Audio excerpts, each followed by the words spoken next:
Welcome back to Stories from the River. This is Charlie Maloof, President and CEO of Broad River Retail. Thanks for joining us here. We're after the summer season and we're into the fall and getting ready for football season and everything else. And this is also the type of year where you might be working on your strategic growth plans for 2024 or your budgeting plans for 2024. So we know a lot of applicants talk to us and ask us a lot about our strategies for growth. We get this question, all the time, and we know a lot of folks around the industry also watch this. So this is a little bit of a peer into our strategy and how we look at it. So I'll see if I can't riff and add a little bit of value to your day. Welcome to Stories from the River, a show in which we go behind the scenes at Broad River Retail.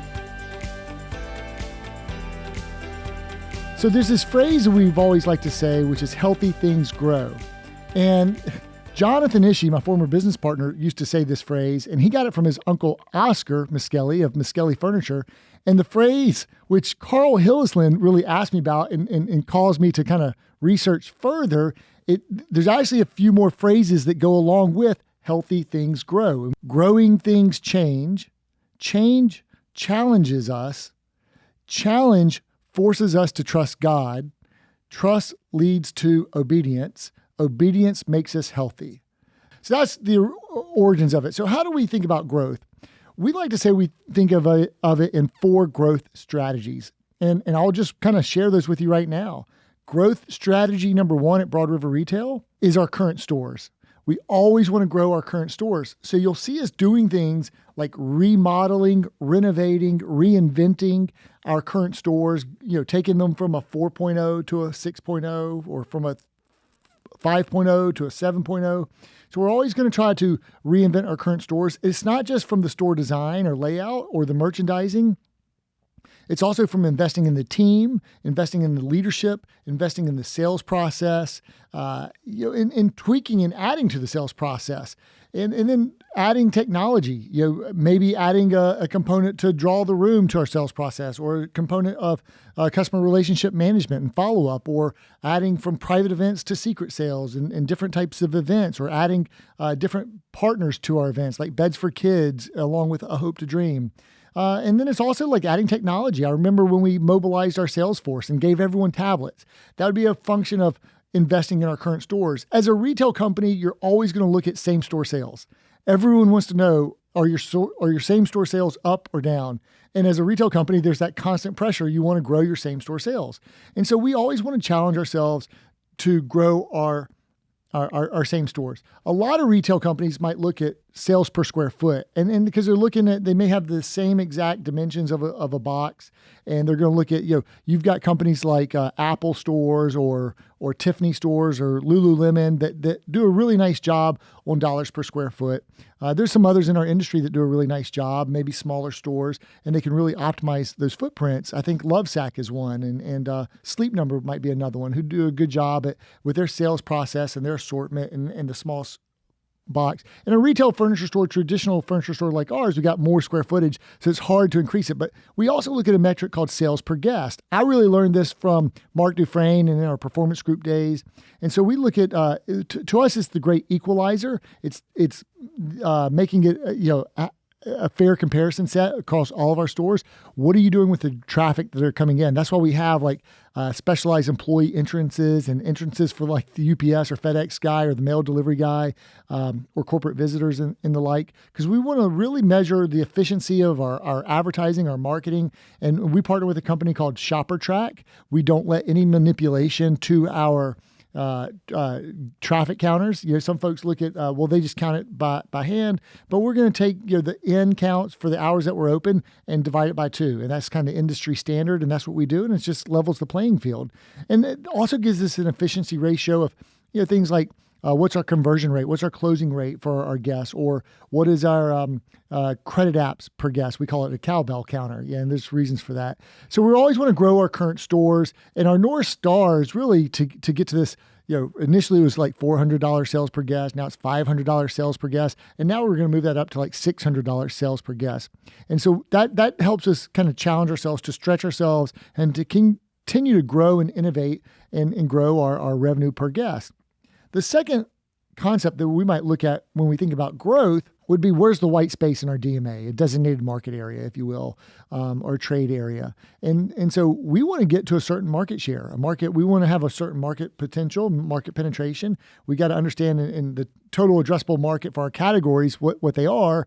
And so we hold ourselves accountable. And so if we might see, there's some white space here, like when we just opened our Salisbury store, that was some white space in the market. And so when we did our geographical realignment, that's part of our opening up new stores in the white space to fill out a market. So that goes to a certain market share play. And as we get more sophisticated, we know that we can't hit our market share targets without kind of segmenting the customer in certain ways. And so like with Salisbury, we do have and we have several other 2-in-1 stores, Ashley stores and outlets, like a 2-in-1, an Ashley store and an Ashley outlet in one store, but we also have some freestanding outlets.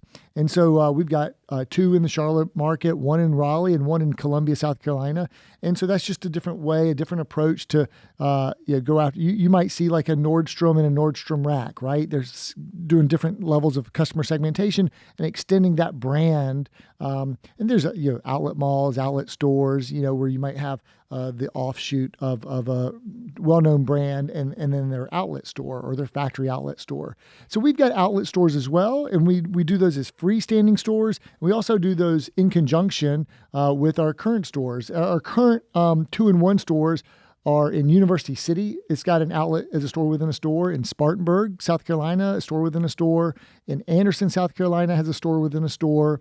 In Augusta, Georgia, it's got 2 store within a store, but they're 2 different entrances. And in 4 Oaks, North Carolina, right off I-95, in Southeast Raleigh, and in Wilson, North Carolina, and now in Salisbury, North Carolina, we've got these 2-in-1 stores, Ashley stores and outlets, but we have freestanding outlets. And just by way of example, we might have other long-term other store concepts. If we take a really long-term vision and approach to growing our market share, maybe there's other retail concepts that we want to get into over a long period of time as we're looking to grow our throughput. So as we think about growth, it's growth strategy number 1, our current stores, looking at revenue per guest. It's growth strategy number 2, optimizing our Ashley stores within our current markets, looking at the white space and the opportunities to add stores. It's growth strategy number 3, which really takes a customer segmentation approach and adds new concepts within our current markets. Again, going after that North Star of our market share, market penetration approach. And then if we do 1, 2, and 3 really well, then the 4th strategy, which is new markets, and new markets could be 4A, Greenfield, or 4B acquisition, will open themselves up to us. So that's how we look at growth. And I open this up with healthy things grow. But to grow, you also have to kind of make sure that you're running a profitable business. Profit equals oxygen, I think. And so you've got to have you got to understand free cash flow. You got to understand your balance sheet, your bank covenants. And so right now, when I opened this up, I said, this might be the type of time of year that you are working on your budgets. And so our budgeting season really starts in late July when we're looking at the next year. And each department leader starts working on their initiatives.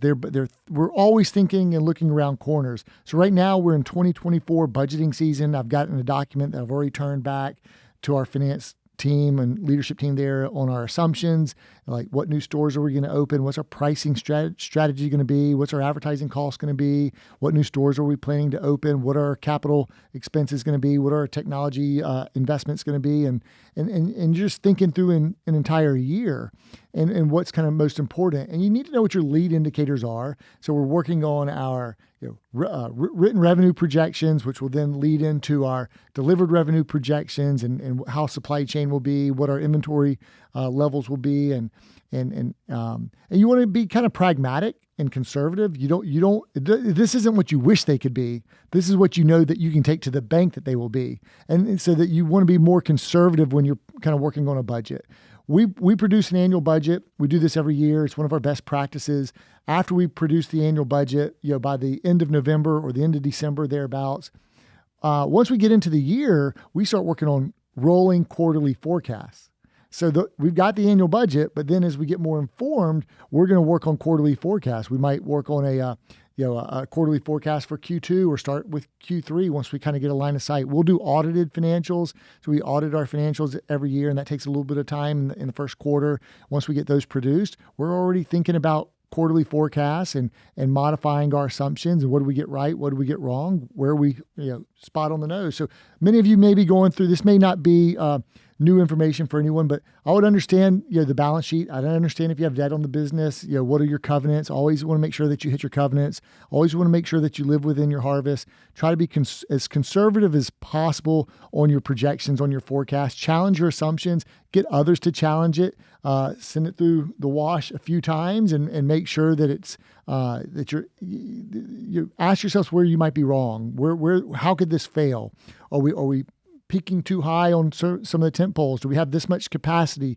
Are we expecting the inventory to go out that fast? But we've got a sophisticated formula for taking our inputs on our written revenues and what those will end up being on delivered revenues, incorporating cancellation rates, returns rates, delivery capacity, and living within our harvest, and using previous year's results. Where were we on point? Okay, this is what our OpEx can be. What are our occupancy costs going to be? What are our capital needs going to be? Where are we investing in technology and software? What are our major initiatives? What are the strategic initiatives, right? Are we going after a new way of communicating with our customers, a new routing program, a new HRIS program, a new call center program? It could be any of these things at any given moment in time. Of course, if you're going through an ERP conversion, that's a significant event. So you go through these type of events. New stores are significant events. If you're doing a remodel, do you need to account for a slowdown in sales for the point in time when you're under construction?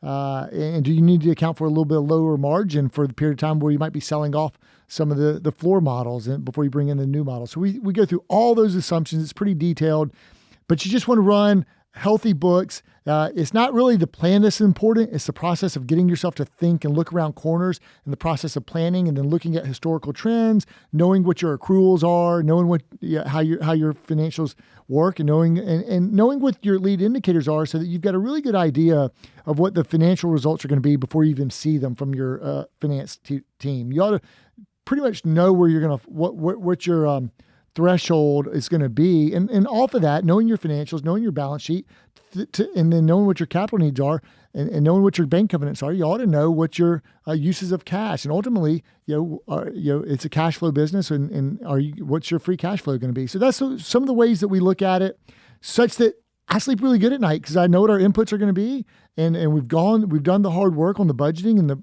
beforehand, so that we can know what to expect, and we can be ready to adapt. And you want to be adaptable and respond to surprises, because there's always going to be surprises. But ultimately, to be healthy, you got to have a plan, a vision for how you're going to set up a year, how you're going to budget the year. Start early and challenge your assumptions. So as we're looking at this year in 2024. Not really expecting interest rates to fall precipitously, not expecting demand to go back to pandemic level. So we're going to have to kind of fight for every single dollar. So we're looking at more of the same. And also 2024 is an election year. So it's going to be tough to get on the airwaves and get our advertising out there. So we're going to be a little bit challenged, or it might be more expensive, or we might get preempted because it's going to be a highly contested election year. And by the way, a lot of our stores are in North Carolina, which is a big battleground state. And so we got to kind of think about that. We've got a store in Georgia, another battleground state. I think they're all battleground states in this day and age as you get into the election season. So maybe this will clear up after the election and you get some clarity on kind of what the next 4 years of the country are going to look like. But it'll be a little bit of we have to be prepared to live at these high interest rate environments and win and succeed in spite of the interest rates. And so as you do your forecast and your planning and know what your OpEx are and protect your occupancy and try not to get out over your skis, you can have a successful year in spite of what the weather is, in spite of any kind of circumstances. You always want to make sure that you're successful, and profit equals oxygen, and healthy things grow. So thanks so much for listening to Stories from the River. Try to bring you fresh new content every week from Broad River Retail, a program of Broad River Retail, and that's a little bit about how we look at growth and budgeting. Thanks so much. Thanks for listening to Stories from the River. To check out more episodes, visit storiesfromtheriver.com. Join us again next week, and remember to like, rate, and subscribe to the podcast.